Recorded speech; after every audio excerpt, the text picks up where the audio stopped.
10.000 millones de euros de los fondos europeos es lo que estaría comprometido en caso de que la reforma laboral se pactase sin el acuerdo de la patronal. Una reforma que ha dado mucho que hablar en estos últimos días y de la que desde Unidas Podemos se ven como ganadores en el pulso mantenido frente a su socio de coalición de gobierno, frente al PSOE. También hablamos de vacunas porque resulta que el gobierno sabía desde septiembre que una sola dosis de la marca Janssen no iba a ser suficiente. También nos preguntamos si es factible, si es posible un apagón generalizado por culpa de la crisis de suministros y si estamos preparados para hacer frente a esta circunstancia. Y por último, vemos un documento del gobierno de los presupuestos del que ha desaparecido supuestamente por un error tipográfico la referencia a la banda terrorista ETA. Esto es Barra Libre, comenzamos.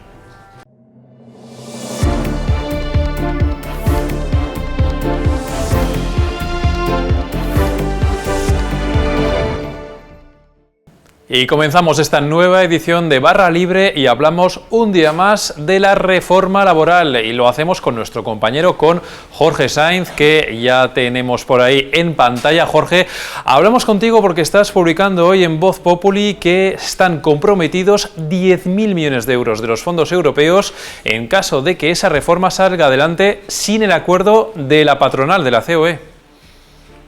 La clave, Alberto, está en el plan de recuperación, transformación y resiliencia que el Gobierno de España comprometió con Bruselas. En ese plan se compromete el Gobierno a actualizar la normativa laboral, es decir, hacer una reforma laboral, pero siempre mediante el acuerdo del diálogo social, es decir, con el pacto entre sindicatos, patronal y, por supuesto, el Gobierno.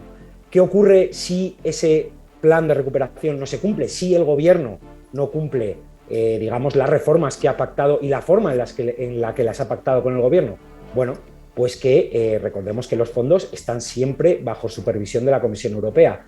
Hasta el momento, España, recordemos, se le asignaron 140.000 millones de euros de los fondos COVID, ha recibido hasta el momento 9.000, en este año 2021 le corresponden otros 10.000 y son esa segunda transferencia de 10.000 millones de euros que no va a recibir este año porque bueno, hubo unos retrasos y probablemente sea en enero, pero sería esa segunda transferencia la que Bruselas podría poner en solfa si advierte que las reformas de ese plan no se cumplen.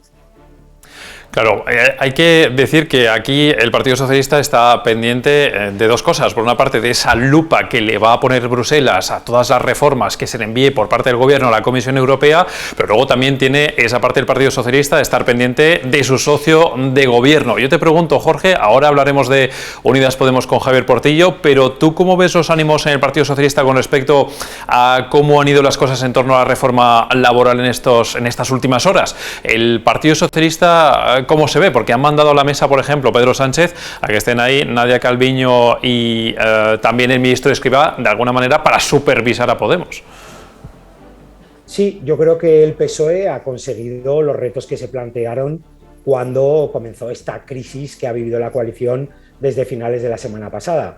El gobierno, digamos la parte socialista del gobierno, quería ministros del PSOE en la mesa del diálogo social y los tiene. Y tiene nada más y nada menos que a la vicepresidenta Nadia Calviño y al ministro de Inclusión Social, José Luis Escrivá.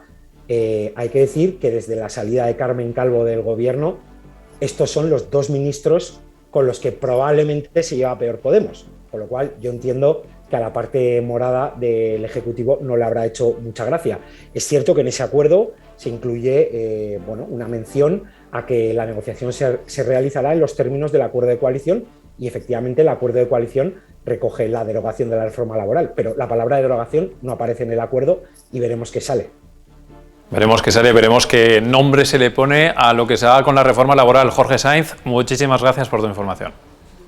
Gracias a vosotros. Y seguimos hablando de la reforma laboral y en este caso lo hacemos desde la perspectiva de nuestro compañero que cubre la actualidad del Partido Unidas Podemos. Hablamos con nuestro compañero, con Javier Portillo. ¿Qué tal, Javier? ¿Qué tal? A ver, estamos todavía con la duda de la nomenclatura sobre la reforma laboral. ¿Qué va a pasar? ¿Se va a derogar? ¿Por dónde van los tiros? No lo sabemos muy bien. Pero sobre todo mi pregunta, más allá de los adjetivos que se le quiera poner, es ¿quién sale ganando de esto? ¿Cómo están las cosas en Unidas Podemos? Si se han calmado las aguas, que vemos que sí, y sobre todo con esa postura con respecto a este acuerdo para por lo menos volver a reunirse la semana que viene, tanto la vicepresidenta Yolanda Díaz, que vemos ahí en pantalla contigo, como también pues, la ministra Calviño, Escrivá, etcétera. Bueno, en estos momentos en Podemos se ve como un éxito el acuerdo que se ha alcanzado sobre el cómo y el quién va a desmantelar la reforma laboral del Partido Popular. ¿Por qué? Porque lo que se ha acordado es que lo va a liderar Pedro Sánchez, lo cual la presión está en él, la pelota está en su tejado, y lo que se ha pactado es que ese desmontaje se va a tener que hacer en los términos del acuerdo de coalición. Y ese acuerdo de coalición deja muy claro que la reforma laboral se va a derogar. Esa es la palabra además que el PSOE no se atreve a pronunciar, ni siquiera la dijo el presidente Sánchez en el Congreso de Valencia cuando anunció que acabaría con ella, porque dijo que pondría punto y final. Por tanto, en Podemos se ve como un éxito en esta guerra de relato que se está produciendo en la coalición, se ve como un éxito que Sánchez lidere, asuma el riesgo y el coste de lo que se vaya a hacer con la reforma laboral. La guerra del relato, Cómo, en fin, cómo gusta eso muchas veces, sacar a relucir esa noción, y qué cierto es, además, en tantos casos como los que hemos visto en política últimamente. Yo te pregunto un poquito por aquí, si esas aguas que han vuelto en parte a su cauce en estas últimas horas, si esas buenas caras, digamos, ahora entre los partidos, si crees que esto puede seguir así o van a volver a saltar chispas entre los socios de coalición así en el futuro a corto plazo. Tú que lo sigues muy de cerca, bueno, ¿qué es lo que crees? Esto es una entente. Lo que llama mucho la atención es que el Gobierno haya anunciado en el acuerdo que convoca a Calviño y a Yolanda Díaz para fijar la posición del Gobierno sobre la reforma laboral, cuando esta ya está enviada a Bruselas y aceptada. Por tanto, es significar que hay un acuerdo sobre una posición que en principio ya estaba tomada con anterioridad. Por tanto, lo que creo que va a venir por delante es que quizá algún roce o alguna escaramuza más por algún aspecto concreto, aunque sí que creo que va a haber espacio para el acuerdo y para cambiar la legislación laboral. De lo que sí nos vamos a encontrar mucho de aquí en adelante, estoy convencido de ello, es más guerra de relatos y más lucha por quién se coloca las medallas por los éxitos y los fracasos de la coalición. Eso segurísimo. Y lo iremos contando contigo, Javier. Pues nada, muchas gracias por tu opinión y seguro que volveremos a analizar aspectos, si no de la reforma laboral, de la redacción de coalición de gobierno. Lo iremos viendo contigo. Muchas gracias. Gracias. Y hablamos ahora de la que ha sido una de las noticias de esta semana. Hablamos de la vacuna de Janssen, la vacuna de una sola dosis. Ya saben que hay en torno a 2 millones de personas en España que recibieron esta vacuna y que se han enterado ahora de que van a tener que recibir una segunda dosis y además de una vacuna diferente. Pues bien, Borja Negrete, compañero de Voz Populi, ¿qué tal? Muy buenas, Alberto. A ver, estamos a finales de octubre y resulta, esto es lo que estás publicando, que el gobierno sabía desde septiembre que la vacuna de Janssen solo con una no iba a ser suficiente. Exactamente. Ellos empezaron a tener indicios en agosto, pero cuando lo tuvieron definitivamente claro fue en septiembre. Ahí ya supieron que una sola dosis de Janssen va a ser insuficiente para la población que la ha recibido. Y ya, bueno, en octubre, el 13 de octubre, ya tenían listo y finiquitado un informe al que hemos accedido donde se analiza la efectividad de cada vacuna. Lo que ha hecho el Ministerio es comparar, cotejar dos bases de datos con los que ellos trabajan, con los que trabajan los servicios de salud pública, ¿vale? Uno es el CBS, que mide pues la incidencia COVID, y otro es RegVacu, que es donde están registradas todas las personas que nos hemos vacunado. Según ese informe, pues la de Janssen es la vacuna con menos efectividad para infección sintomática. Estamos hablando de un 56%, que para que te hagas una idea, si la comparamos con Moderna, que es la que más efectividad tiene para esto, tiene una efectividad del 89%. O sea, las que más, que esto seguro que le interesa a mucha gente que nos escucha hablar sobre este tema, o sea, Janssen está un pelín por encima del 50%, mientras que Moderna, también Pfizer, ¿no?, están con una efectividad bastante... Sí, Pfizer está, digo todas. AstraZeneca es el 68%, o sea, más de 10 puntos más que Janssen, Pfizer 78% y Moderna 89%. Pero ojo, estamos hablando de infección sintomática. Si hablamos de hospitalización y fallecimiento, ahí Janssen también es muy efectiva, ¿vale? O sea, ahí Janssen se sitúa entre el 86 y el 89%, que es una efectividad muy alta, aunque sigue siendo la vacuna que menos protección ofrece en este sentido, aunque como vemos es muy alta. O sea, entre un 86 y un 89% sí. Para la vacuna de Janssen. En caso de hospitalización y de fallecimiento. Es decir, para los casos más graves, o sea, la efectividad es muy elevada, sigue estando por debajo de la de las otras vacunas. Sí. A ver, sobre esto que nos estás contando, Borja, también hay una cuestión, porque resulta que claro, Janssen ha sido una de las vacunas menos administradas en nuestro país, pero hemos visto sobre todo un baile de cifras tremendo en cuanto a la compra de estas vacunas, porque iban a ser más en un principio y luego han sido menos y hay números que no cuadran. Sí, es muy curioso lo que ha pasado con Janssen, porque venía a ser un poco como el punto de inflexión, o todos pensábamos que iba a ser el punto de inflexión en la vacunación, esa vacuna fácil de conservar, que solo necesita una dosis, pues pensábamos que iba a ser la que diese la aceleración definitiva a la vacunación, ¿no? En los antiguos informes del Ministerio de Sanidad se refleja que había compradas 17 millones de vacunas de Janssen para los 3 primeros trimestres del año.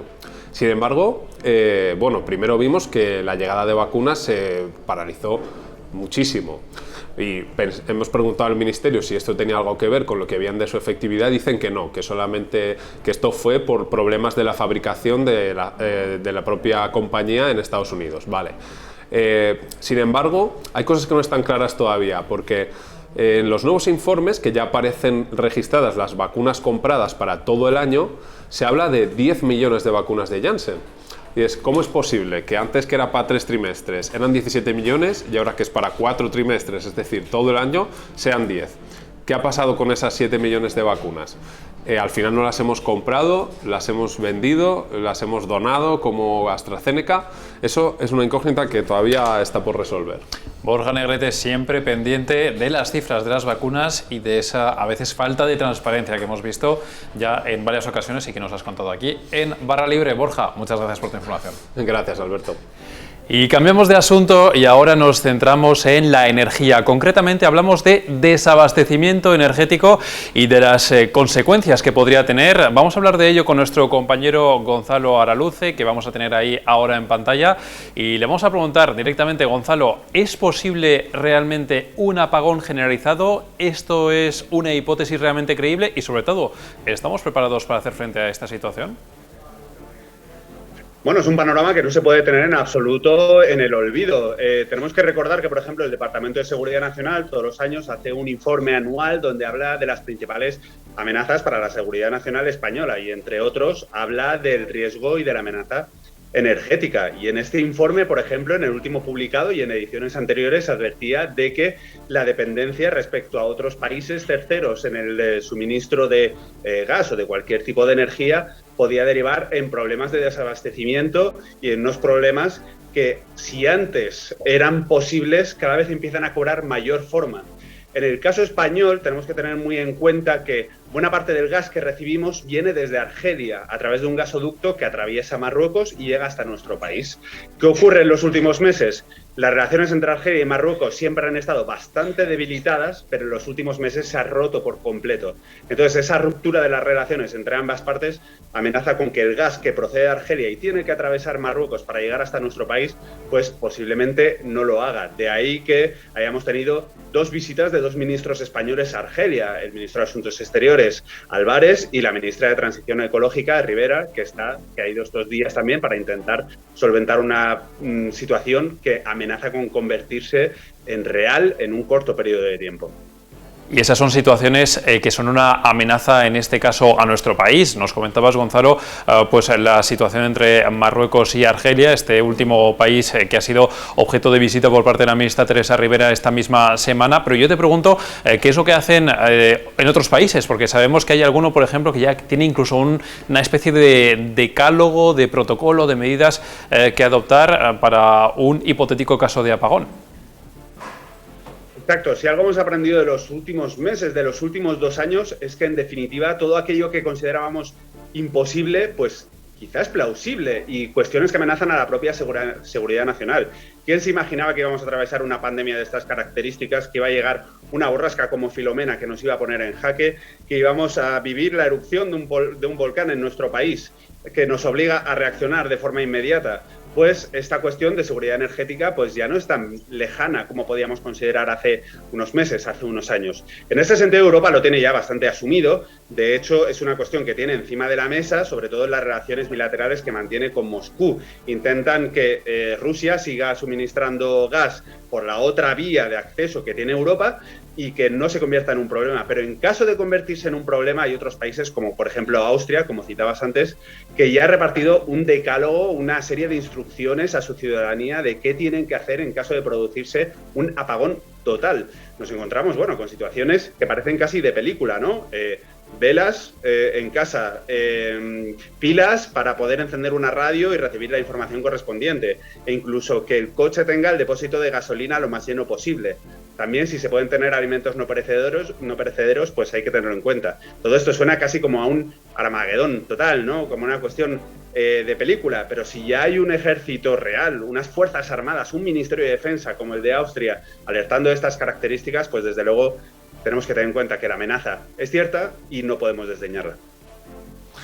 Pues qué interesante, Gonzalo, y sobre todo nos preguntamos si vamos a tener que seguir, en fin, esta hipotética amenaza más de cerca contigo en el futuro. Esperamos que no, pero bueno, por si acaso sabemos que te tenemos ahí para contarlo. Gonzalo Araluce, muchísimas gracias por tu información. Ojalá que no sea así. Muchísimas gracias a vosotros. Y atención a estos documentos que van a ver y que vamos a analizar con nuestro compañero, con Jesús Ortega. Jesús, ¿qué tal? ¿Cómo estás? Hola, ¿qué tal? A ver, un documento que tiene que ver con los presupuestos generales del Estado y que tiene que ver con la banda terrorista ETA. Resulta que hubo una versión antes, otra versión después, lo van a ver en sus pantallas, en los cuales hacía referencia a una partida de los presupuestos en los cuales pues se hablaba de luchar contra ETA y la acción de su entorno, sobre todo en el exterior. Una referencia que luego, Jesús, ha desaparecido. Efectivamente, era en dos párrafos concretos donde se hablaba de ETA y del entorno de ETA, incluso de grupos políticos afines a ETA. Pues bueno, se hablaba, el Ministerio de Asuntos Exteriores el que metía esta partida para programas y memoria de objetivos, que se llama, y bueno, pues era, te leo de forma textual: coordinar iniciativas para neutralizar la actividad de ETA y de su entorno en el ámbito internacional, por un lado, ese es uno de los párrafos, y en el otro pues también dice contrarrestar las acciones de las distintas organizaciones terroristas, ETA incluida, su entorno y sus grupos políticos afines. Estas dos referencias han quedado absolutamente eliminadas. Ha habido una corrección enviada por el secretario de Estado de Relaciones con las Cortes, Rafael Simancas, nombrado hace apenas unos meses, y en esa nueva documentación enviada por el Gobierno no aparece ya ningún tipo de mención a ETA. Usan formulaciones del estilo contrarrestar todo tipo de terrorismo, cualquiera que sea su entorno, obvian a ETA, obvian también los grupos políticos afines, y en el segundo párrafo pues algo parecido, también contrarrestar acciones de cualquier tipo de terrorismo, entorno y grupos afines cuando existan, o sea, incluso dando a entender que pueden no existir esos grupos afines. Bueno, la pregunta es, en clave política, ¿qué lectura se hace de esto, por ejemplo, por parte de la oposición? Y también estamos pensando, por ejemplo, en Bildu, que es un actor, digamos, imprescindible para, si no los presupuestos, también otros acuerdos del Gobierno. Claro, esto hay que pensar que además esta corrección se da en un momento en el que Bildu tampoco ha confirmado el apoyo a los presupuestos. Hubo la polémica la semana pasada con las palabras de Otegi diciendo que apoyarían los presupuestos a cambio de escarcelar a 200 presos ETA, y evidentemente el Partido Popular hace una lectura de el Gobierno ha cambiado estos textos para hacer un guiño a Bildu y blindar el apoyo del partido de cara a esa votación de presupuestos. Bueno, y ahora vamos con lo más curioso de todos, que es la explicación que te dan, en este caso desde el Ministerio de Exteriores, cuando preguntas a qué se debe este cambio. Efectivamente, el Ministerio de Asuntos Exteriores reconoce el error, lo hablan de, evidentemente tenemos la documentación, es verdad que ha habido un cambio, y ellos hablan de error tipográfico. Ellos creen, o sea, la versión del Ministerio de Asuntos Exteriores es que incluir a ETA, palabras como ETA, entorno de la banda terrorista y tal, es un error tipográfico que se ha subsanado con esta nueva versión enviada al Congreso. Pues los documentos con ese error tipográfico que dice el Ministerio de Exteriores los tienen ahí, los han visto, y también los tienen disponibles, por supuesto, en la información de nuestro compañero de Jesús Ortega en Voz Populi. Muchas gracias, Jesús. Muchas gracias. Y para acabar queremos despedir esta edición de Barra Libre con unas imágenes impresionantes un día más del volcán de la isla de La Palma, mes y medio ya de erupción del volcán y como saben afecta a miles de habitantes de esa isla. Es la ruptura de una parte del cono. Estas son las imágenes que han captado las cámaras y con las que nos despedimos. Hasta pronto.